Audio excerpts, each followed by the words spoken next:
வணக்கம். நான் engineer Gowri Shankar. KGs பில்டர்ஸ்க்காக Tiruppur அழகுமலையில் நம்ம பண்ணிகிட்டு இருக்கிற ப்ராஜெக்ட் லொக்கேஷன்லேருந்து பேசிகிட்டு இருக்கேன். ஸோ இது வந்து ஒரு டியூப்ளெக்ஸ் டைப் 1600 ஸ்கொயர் ஃபீட் நம்ம G+1 ரெசிடென்ஷியல் ஸ்ட்ரக்சர் வந்து செஞ்சிட்ருக்கோம். ஃப்ரேம்டு ஸ்ட்ரக்சராக தான் பண்ணிகிட்ருக்கோம்.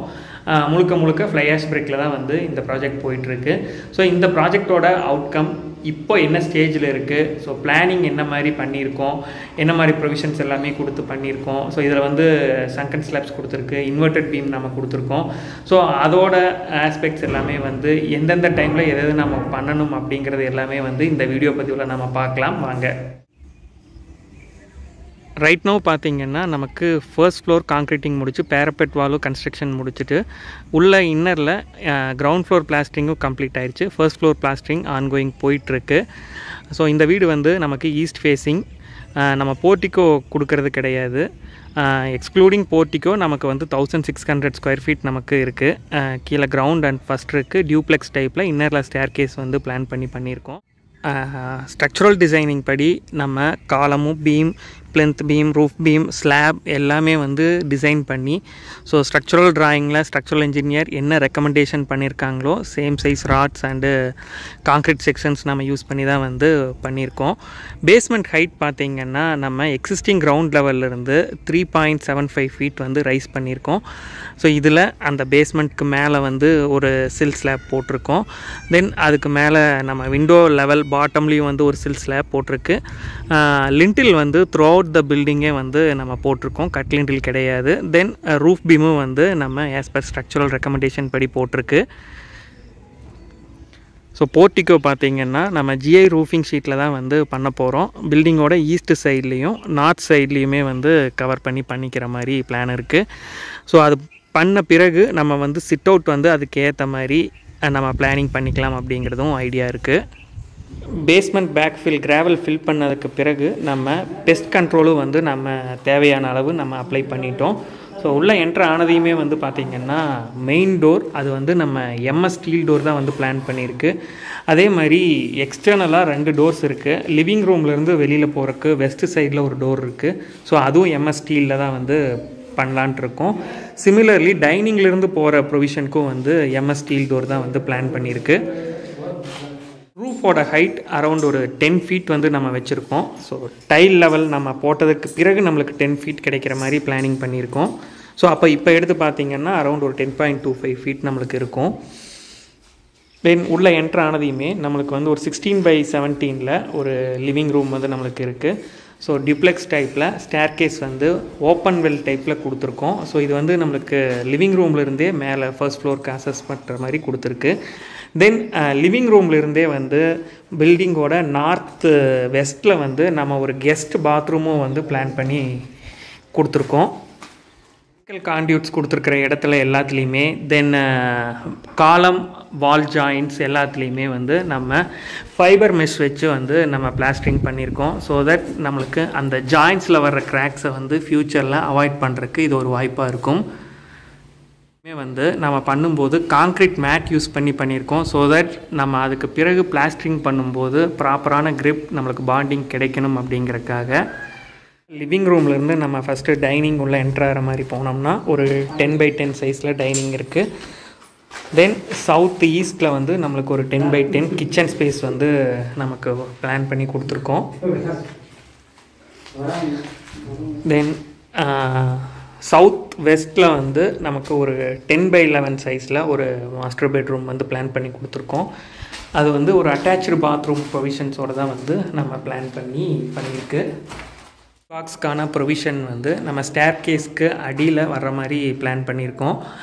ஸோ தட் இங்கே நம்ம லிவிங் ரூமில் வந்து ஈவன் நமக்கு கெஸ்ட் இருந்தாலுமே வந்து அந்த நம்ம டிபி பாக்ஸ்க்கான ப்ரொவிஷன் வெளியில் தெரியாத மாதிரி தான் இருக்கும். ஸோ ஒரு ஹிடன் பிளேஸில் தான் இருக்கிற மாதிரி. தென் யூபிஎஸ் வந்து below the staircase slab வந்து நம்ம பிளான் பண்ணியிருக்கோம். ஸோ மேலே ஃபர்ஸ்ட் ஃப்ளோர் போனோம்னா ஒரு 2 பெட்ரூம் வந்து 10/16 சைஸில் இருக்குது வித் அட்டாச்சு பாத்ரூம். ஸோ ஸ்டேர் கேஸ்க்கு மேலே வர ஹெட்ரூமில் பார்த்திங்கன்னா 2 சன்லைட் உள்ளே வர்றதுக்கான ப்ரொவிஷன்ஸுமே வந்து நம்ம கொடுத்துருக்கோம். ரிகார்டிங் ஸ்டேர் கேஸ் பிளானிங் நம்மளோட ப்ரீவியஸ் வீடியோஸ்லேயும் நிறைய இடத்துல அதை வந்து இன்டிமேட் பண்ணியிருக்கோம். கண்டிப்பாக பிளானிங் கரெக்டாக இருந்தால் மட்டும்தான் வந்து அந்த ரைசர் வந்து கரெக்டாக நம்மளுக்கு ஒரு 6 inch to 6.5 inch நம்ம நிறுத்திட்டோம்னா தான் நமக்கு அந்த நீ பெயின்ஸ் எல்லாம் கண்டிப்பாக வராது.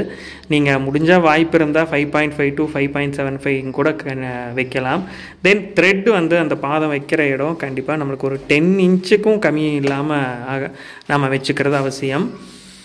தென் அந்த எல்லா ஸ்டேர் கேஸ்லேயுமே ஒவ்வொரு படியுமே வந்து கரெக்டான ஹைட் இருக்கிறது அவசியம். சில இடங்களில் அந்த கடைசி படி பார்த்திங்கன்னா கண்டிப்பாக அது ஹைட் டிஃப்ரென்ஸ் இருக்கும். ஸோ அந்த மாதிரி இல்லாமல் பண்ணிக்கிறதும் ப்ராப்பர் மெஷர்மெண்ட்டில் நம்ம அரைவ் பண்ணிக்க முடியும். ஸோ ஃபர்ஸ்ட் ஃப்ளோரில் 2 பெட்ரூம் வந்து நம்ம கொடுத்துருக்கோம் 10x16 10x16 சைஸில். ரெண்டுக்குமான அட்டாச்சு பாத்ரூம்லேயுமே வந்து நம்ம சங்கன் ஸ்லாப் கொடுத்து அதை வந்து பண்ணியிருக்கோம். தென் சங்கன் ஸ்லாப் கொடுத்துட்டு பிறகு அதை நம்ம ஃபில் பண்ணும்போது கண்டிப்பாக வந்து அதை ஒரு ஏஏசி பிளாக்ஸ் இந்த ப்ரோக்கன் பிளாக்ஸ் எல்லாம் கிடைக்கும். ஸோ அதை யூஸ் பண்ணி நீங்கள் ஃபில் பண்ணிட்டீங்கன்னா கீழே இருக்கிற ஸ்லாபுக்கு வந்து நம்மளுக்கு ஓவர்லோடாக வந்து நம்ம பண்ண மாட்டோம். ஏன்னா பில்டிங்கில் உடஞ்ச அந்த டெப்ரிஸ் கலவைகளாகட்டும் இல்லை காங்க்ரீட் ஆகட்டும் இல்லை செங்கல் ஆகட்டும் உடஞ்ச செங்கல்லாம் போட்டு நம்ம பண்ணோம் அப்படின்னா வெயிட் வந்து இந்த பகுதியில் ரொம்ப அதிகமாக கீழே இறங்கும். பட் அதை அவாய்ட் பண்ணுறதுக்கு ஏஏசி பிளாக்ஸில் நீங்கள் யூஸ் பண்ணிட்டீங்க அப்படின்னா நீங்கள் வந்து சங்கன் ஸ்லாபை ப்ராப்பராக ஃபில் பண்ணுறதுக்கு யூஸ்ஃபுல்லாக இருக்கும். ஈவன் இந்த இடத்துல பார்த்திங்கன்னா வாட்டர் வந்து இப்போதைக்கு நம்ம கன்ஸ்ட்ரக்ஷன் போயிட்டே இருக்கிறதுனால இந்த பகுதி இன்னும் ஸ்டோர் பண்ணாமல் இருக்காங்க. இந்த இடத்துல தண்ணி வந்து தேங்கிட்டே இருக்குது. பட் இருந்தாலும் கீழே நீங்கள் பார்த்துருந்தீங்கன்னா தெரியும் எந்த இடத்துலையுமே தண்ணி லீக்கேஜ் இருக்காது. ஸோ அந்தளவுக்கு காங்க்ரீட் வந்து உறுதியான தான் வந்து நம்ம பார்த்து பண்ணியிருக்கோம். ஆர்எம்சி தான் வந்து நம்ம பண்ணோம். ஃப்ளோரில் இன்னொரு இடத்துல ஸோ அந்த நார்த் வெஸ்ட்டில் வந்து சும்மா ஒரு சின்ன ஹால் டைப் சிட்டிங் ஏரியாவுக்காக நம்ம கொடுத்துருக்கு. ஸோ இங்கேருந்து நம்ம பால்கனி ஸ்பேஸ்க்கு அசஸ் பண்ணுறதுக்கு இங்கேயும் வந்து நம்மளுக்கு ஒரு ஸ்டீல் டோர் தான் வந்து ப்ளேஸ் பண்ணுற மாதிரி ஐடியா பண்ணியிருக்கோம். ஸோ கீழே வந்து நம்ம லோ ரூஃப் தான் போட்டு கவர் பண்ணியிருக்கு சிட் அவுட் மேலே பால்கனி ஸ்பேஸில்.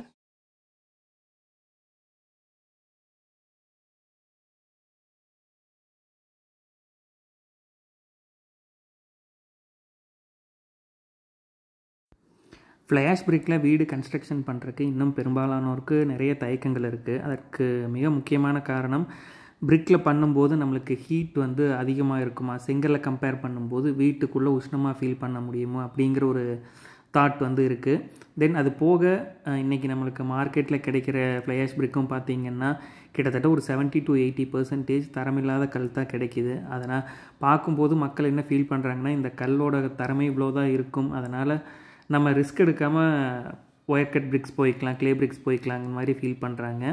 பட் ஃப்ளையாஷ் பிரிக்கை வந்து இன்றைக்கி செங்கலுக்கு ஈக்குவலான ஒரு தரத்தை கொடுக்க முடியும்னா அது ஃப்ளையாஷ் பிரிக்னால் மட்டும்தான் முடியும். ஏன்னா சாலிட் பிளாக்கோ இல்லை வந்து ஏஏசி பிளாக்கோ எல்லா இடங்கள்லையும் செங்கலுக்கான ரீப்ளேஸ்மெண்ட்டாக கண்டிப்பாக பண்ண முடியாது. குவாலிட்டியான ஃப்ளையாஷ் பிரிக்கை நாம் எப்படி செலக்ட் பண்ணலாம் அப்படிங்கிறத கண்டிப்பாக அப்கமிங் வீடியோஸில் நான் உங்களோட ஷேர் பண்ணுறேன். இந்த பதிவு உங்களுக்கு பயனுள்ளதாக இருக்கும் அப்படின்னு நினைக்கிறேன். அடுத்தடுத்த பதிவுகளில் நாம் மீட் பண்ணலாம். தொடர்ச்சியாக நிறைய விஷயங்கள் கட்டுமானம் தொடர்பாக பேசலாம். தேங்க்ஸ் ஃபார் வாட்சிங். தேங்க்யூ.